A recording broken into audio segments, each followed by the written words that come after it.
All right. How y'all feeling? All right. Good. I want to take this opportunity to introduce you to the members of the band, so you know who it is you're listening to. We're going to start with our pianist, who hails from Windsor, Connecticut, by way of Lauderdale, Puerto Rico, and New London, Connecticut.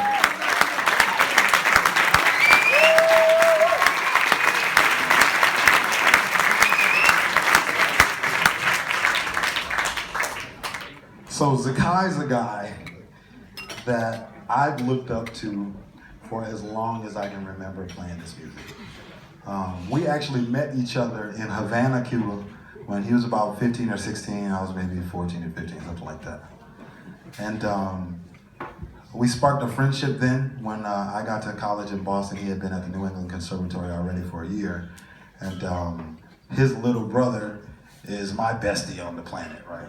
And so we all came up playing together. We've been in so many different bands in different contexts together. We've been essentially playing together for 20 years. And it's interesting because, you know, we started our first bands together. We started a record label together. Now he has his own label, we have our label. He has an app company, we have an app company.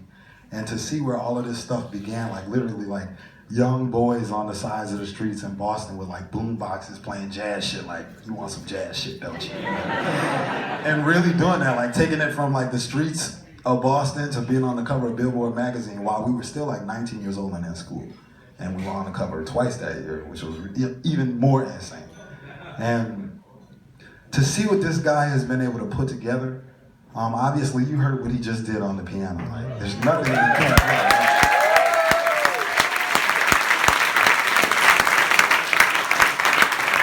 So Zakai was like the cat that like everybody looked up to when we were younger, right? Because he was already a band leader.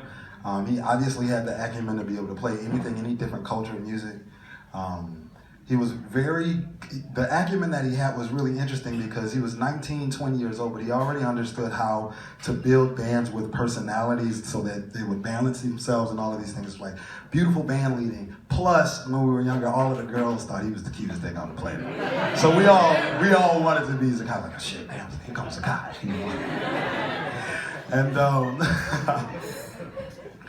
And I don't know if there's another person on the planet that I feel more, that I've seen develop and grow for a very long time, that I have more reverence for and respect for. Like I said, he started his own record label, runs his own amp company, and is clearly an executive in this music. But to hear that he's still a guy that leads the pack in the straight ahead vernacular, conceptual vernacular, and the Latin vernacular, which you just heard like the baddest Latin shit of all time was over like a trap beat, right? So when you see what he's put together, obviously it makes me very proud to be able to be a friend and to watch him on his path. I think this guy is truly great and a young legend in this music. Please give it up for Mr. Zakai Curtis.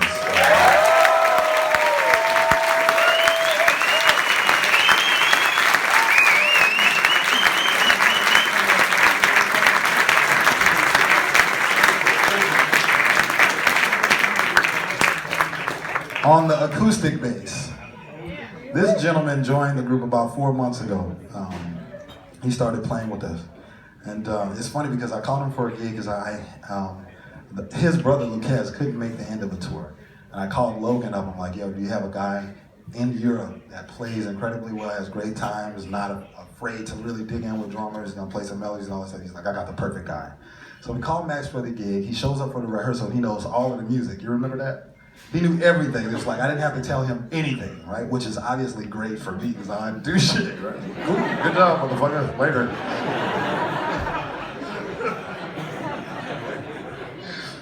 But the issue was, I realized 2, maybe 3 days had passed and he hadn't said a word. and so I conjectured that he was a serial killer. I was like, I think that motherfucker's a serial killer. He doesn't talk, man, I don't trust it. You know? And one day I was sleeping, I could swear I heard him say like, here comes the Polish Grim Reaper. Just like, what the fuck? Phantom shit, you know? So I started telling audiences this every night, like, oh, this guy is a serial killer because he doesn't say anything. And eventually, you know, we'd be on the flight or something, he'd sit right behind me and be like, I'm just waiting for the end of the tour. And he would say it soft enough so no one else heard it, so it's just fucking me up, right?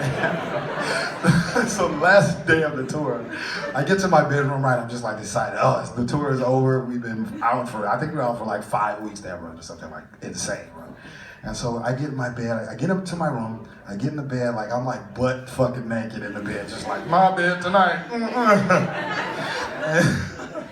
And as soon as I got comfortable and really rested and started to break down a little bit, I heard my door go, and this motherfucker standing there with like bloodshot eyes and a butter knife. So I was like, what the fuck? And I would be lying if I said there wasn't a second where I was a little fucking freaked out. Right? But I make fun of him because he didn't speak, but obviously, I mean, he's an incredible bass player. When he did open up and start to speak, he's actually one of the funniest motherfuckers on the planet. And I really do believe that he thinks he's the Polish Grim Reaper a little bit still. But a phenomenal talent, man. I mean, you hear what it is that this guy plays and how he supports us every night, and I appreciate him just lowering that bottom, sticking with Corey the whole way through, and he can play anything on the bass, and maybe you'll hear that later on tonight if we walk a blues or something like that. The solo that he takes there is incredible. But a phenomenal talent, a guy that I hope to play with for many years, and a guy that I consider a friend, and I hope he knows that too, Mr. Max Muha on the bass.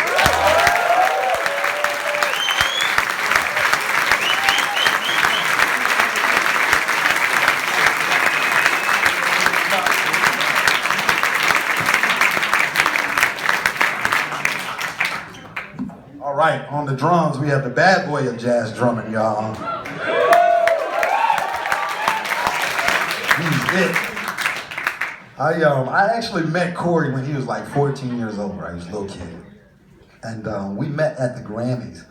Corey was, he's actually the only guy to be a member of the Grammy Band 3 times, right? Which the Grammy Band is a band where they essentially put together a composite group of all of the best young American jazz stars in the country.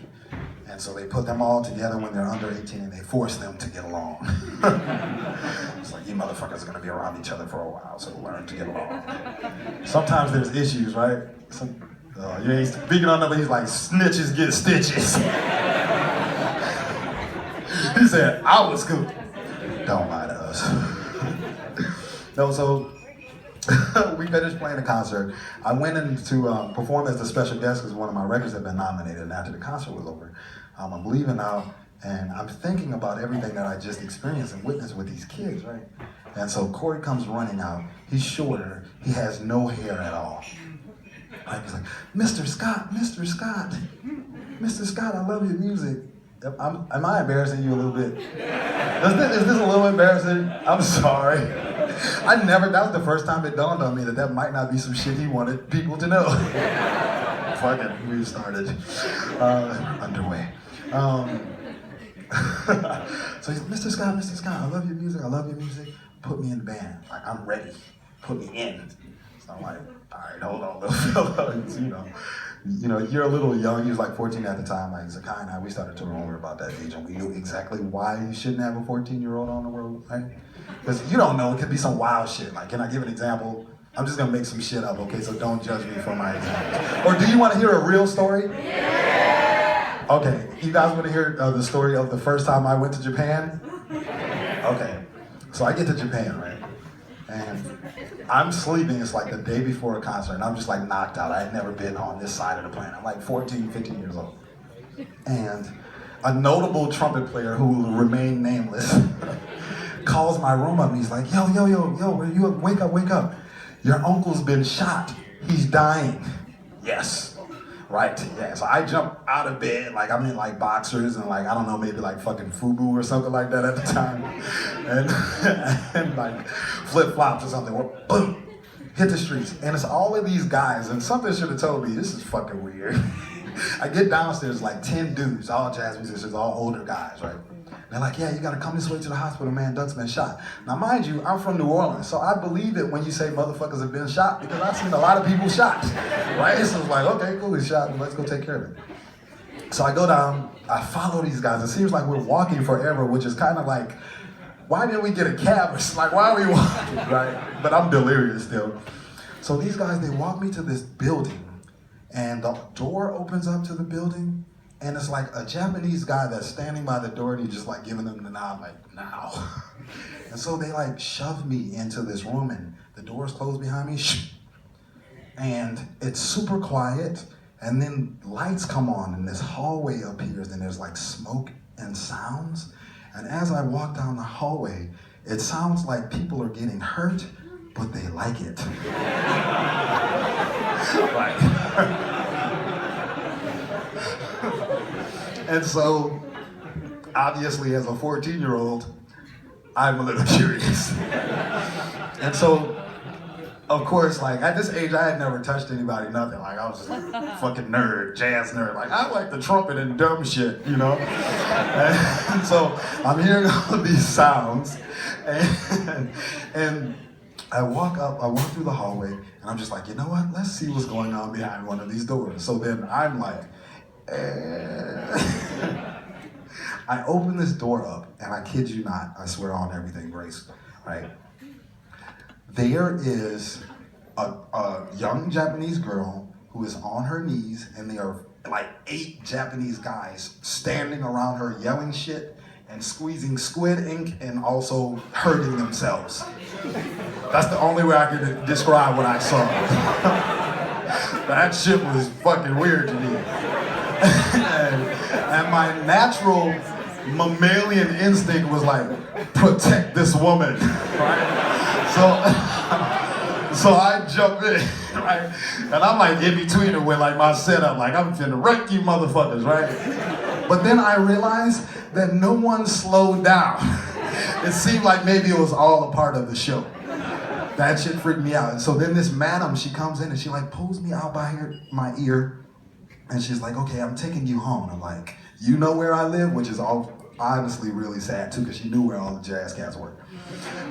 So she takes me, walks me back to the hotel. I get back to the hotel, and I don't speak Japanese, but I think it felt like she was saying, someone left a Negro child in this building, please get him the fuck out of here, right? And just as all of that is going on, I see my uncle walking at the bar with a drink, just like having the best time. He's like, Walter, like, this is bull. So I say all of that to say, you shouldn't have 14-year-olds on the road. It's a fucking dangerous place, right? So I told him, I said, listen, man, you're gonna have to wait till you're like 18, 19 years old to actually play in the band. You know, we don't let kids too young come up, but keep practicing. If you sound good, I promise I'll put you in the band, but you really gotta work. Nothing but work. And so he's like, okay, cool. So I'm walking away, and then he's like, Mr. Scott. I'm like, yeah. He's like, give me your phone number. And something inside of me was like, do not give this motherfucker your phone. No, so I gave him my phone number because I could see the love in his eye, and I had reverence for him already too because he sounded so great. And so I gave him my phone number, which was the worst mistake of my motherfucking life. This kid prank called me every day for 5 years as my grandmother. And he would threaten me and I should just let you hear what I heard every fucking day. Christy, baby, I'ma call you 1,000 goddamn times until you put me in your damn band, baby. It's your grandbaby, Mama Hattie Mae Walker, a Tune Iowa Scott. I've been listening to you since tomorrow. You said yesterday, baby. So please call me back or else I'm gonna whoop your ass. Bye.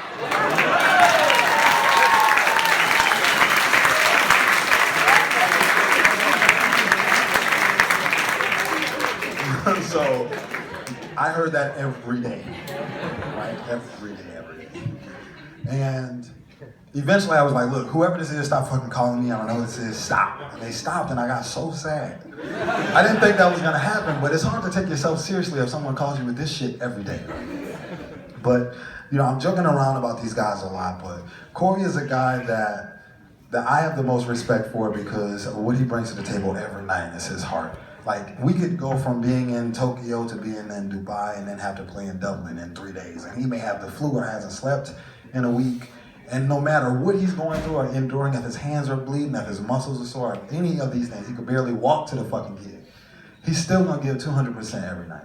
And it says a lot about what he thinks about you, that he's not willing to let you walk out of here without really feeling his spirit. And so I commend him for being so valiant, so courageous, and always bringing it every night. He's also a great young band leader. He leads a band called Butcher Brown, which is one of the baddest bands in America right now. They'll be over here soon. Yeah. He's released 4 records in the last 2 years, and really is, in my estimation, I think, for his generation coming up, he's the guy that's leading the pack in as many ways as possible. And he's only 27 years old now. 26. You saw that? He was like, 26, motherfucker. Telling all these jokes. Yeah, oh, that's right, subject, okay. But this guy is really, I mean, he really is it. He has everything, you know, and no matter what's going on any night, I know that there's going to be a dialogue between him. If I play something really soft and melodic, and then I flip it and play a flurry or something like that, he's gonna try and match that on the drums. And it's always a dialogue going back and forth, because I know he's really looking for me. So I respect him. I think he's the young champion of the drums right now. So y'all give it up for Corey Feinberg.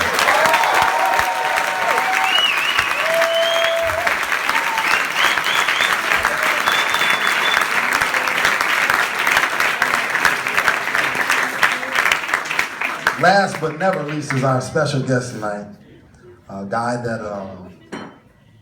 so he hails from Kansas City, Missouri, right? Which is where the great Charlie Parker is from, right? So you're already knowing there's gonna be a great saxophone lineage and history there. But Logan's approach, his concept, the way that he navigates the instrument, his entire concept to me is just like mind, like shifting. And the style of music that he makes, they call shifting. Like they call our music stretch, they call his shit shift, right? He released this record a year ago called Shift. It's like, the first time I heard it, it was pretty much, I mean, it was paradigm shifting for me. And when you hear him play, you hear the full history of the instrument. You hear Sidney Bechet, you hear Don Byas, you hear Charlie Parker, you hear Sonny Rollins, you hear Sonny Stitt, you hear it all. But the thing that compels me the most about it is you can always tell, no matter what he's playing, how fast he's playing, how slow he's playing, that he's always trying to communicate something first, right? And to me, this is the primary goal of what it is that we do, right? It's not to like impress you with like fast lines and trumpet fucking trash. Who cares, right? The point is, can I tell you something about me? When you leave, are you gonna feel me? And this guy, I think, is the baddest on the planet at doing that for our generation. So I love him, a phenomenal talent, the king of the new alto saxophone, in my opinion, Mr. Logan Richardson. Logan Richardson, y'all.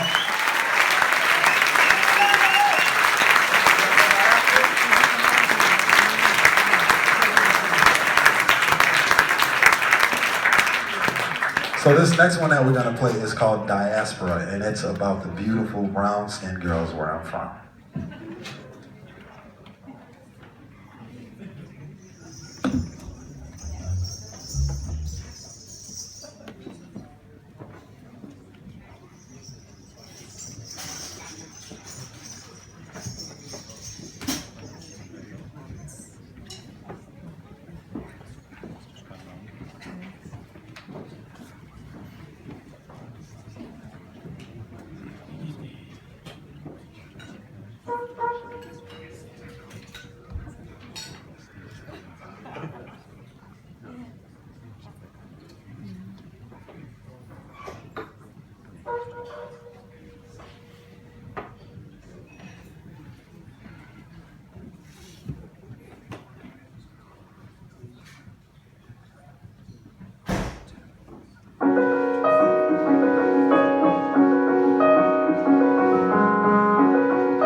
you do.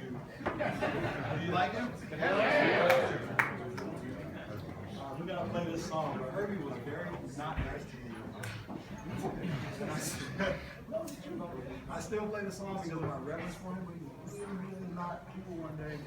I met him and he was like, "Oh, these guys are calling me Miles Davis, and I don't know." And it was just like, "Have you ever heard me play?" He's like, "No."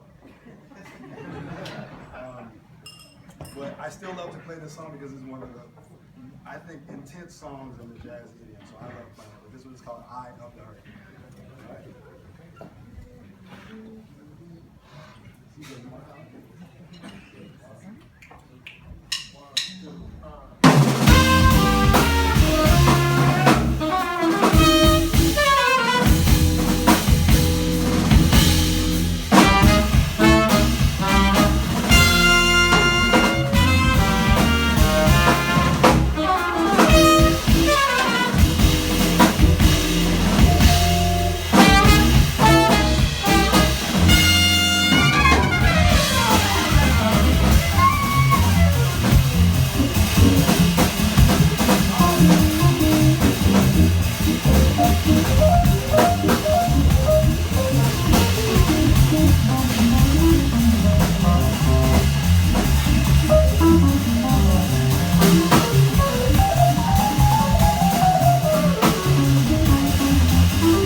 All right.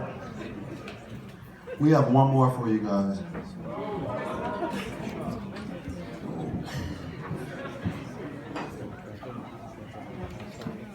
The final song that we're gonna play for you guys is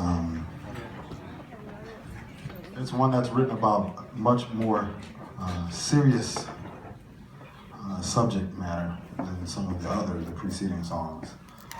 The last composition that we're gonna play for you guys is about us. It's about you guys, it's about us.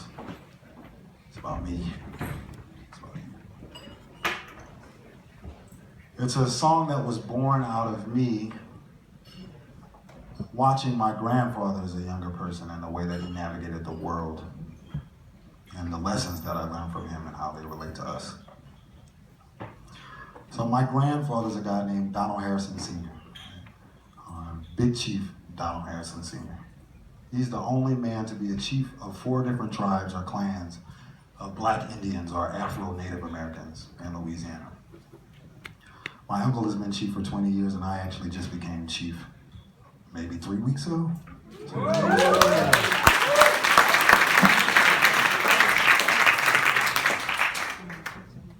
And when I was a little boy, he did a very peculiar thing. He would come into the home and he would clear out every piece of food in the house, right? He'd come inside and it didn't matter what it was, like fucking gummy bears, that shit was rough. He'd take, candy, pastries, steak, shrimp, crawfish tails. I mean, in Louisiana, it could be cowayne, that's turtle meat, or alligator, all of these types of things. And he would leave the house, and it seemed like every few days, my grandmother would refill the fridge up, and a week later, he'd take all of the food out. So my brother and I would always be like, what is he doing? What is going on? And no one seemed to talk about it.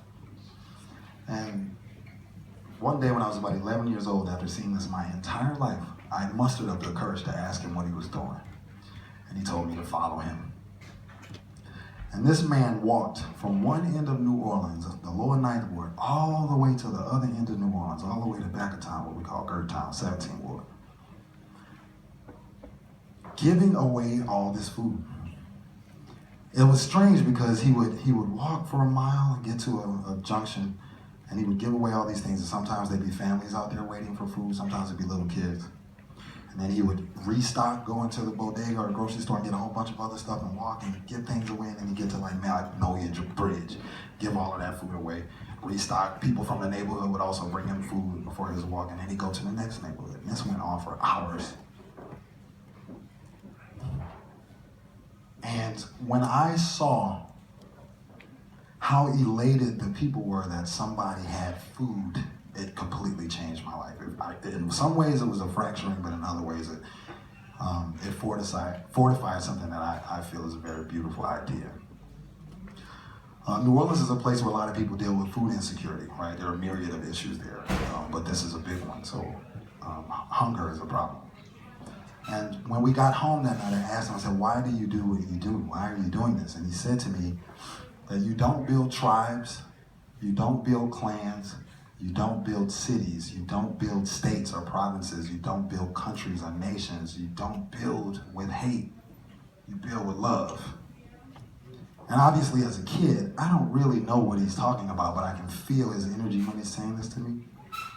And as an adult, I started to think about the American political and societal landscape and what we've allowed our political arena to become inundated with people with highly bigoted and hateful views, right?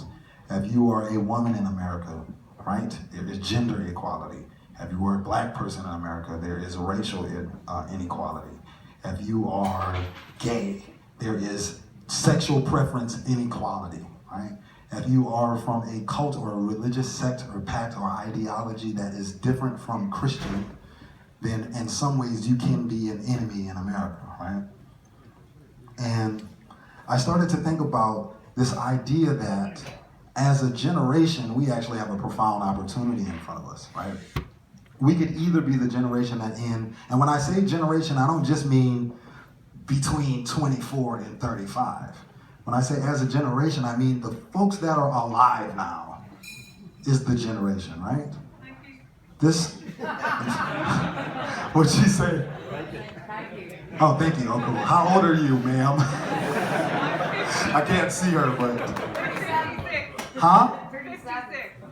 Okay, those are two very different numbers. Someone's like 37, 56. No, it's cool. Either way, yes, we are all a generation because we are here at the same time. And we have this opportunity in front of us, right? We could either be the folks that in 100 years, people are looking back at us the way we look at motherfuckers in 1917, like, what the fuck was wrong with those people? A world war, right? And oh, guess what? There's another one coming, right? What the fuck? We could either be that generation for people of 70 years from now, 100 years from now. Or we could actually be the generation that addresses these problems and goes about the business of eradicating them. It doesn't mean we're gonna agree on everything. Let's be kind of practical. But at the end of the day, like having a discourse about the best way to move forward so everyone's perspectives are seen as valid, I think is a beautiful idea, right? So, I'm saying a lot here. I'm gonna take it a half step. So I began to think about this idea of all of these others, right? And the way that we treat people. And I began to think about it based on my grandfather's life as well, right? Here was a guy that this wasn't a wealthy man or anything like that, but did everything in his power to build a community. He's a guy that combined 4 tribes of black Indians that had essentially been fighting since the 17 teens, right? Because of the considerable amount of love and reverence that he had for other people, and the fact that no matter where you were from, what you were from, how you thought about yourself, what your identity politics said, any of these things, your gender, sexual preference, any of that, you were always welcome around him. So the reason that we do this song is because of that profound opportunity that we all have, right? What you're going to hear is, you're going to hear a musical space that is built from a template rhythm that comes from the Afro-Native American culture called the running rhythm. There are derivative rhythms in places like Mali, like Kasasoro, these types of rhythms. But in my culture, it's a sacred rhythm, really. Unless you go to a black Indian or Afro-Native American powwow or gathering a nation in Southeast Louisiana, you'll never hear this rhythm, right? But I've tried to create a space that allows me to be my most vulnerable with you and most open with you and my most intimate and sacred musical space so that you can see that openness, and in turn, maybe when you're reacting to me or dealing with each other, that you will deal with each other with love and reverence and openness, right? And that we all start the business of treating each other better and respecting each other, right? So we're gonna play this one for you guys. I want you to know that we appreciate you very much. You've been a great audience, and I appreciate you hearing out what I had to say because I know that was long as fuck. Right?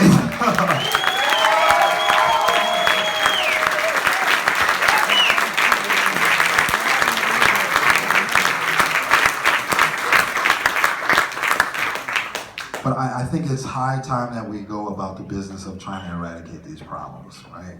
And I hope that you agree on something. Okay, so this one is called The Last Chieftain. It's about Donald Harrison Sr.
more time. Zakai Kershaw.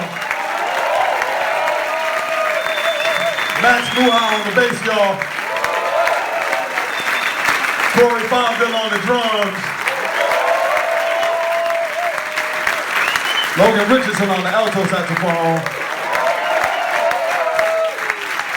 My name is Christian Scott Tunde. Thank y'all. We appreciate y'all. We'll see y'all next time. Thank y'all, Golden.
We'll give you one more.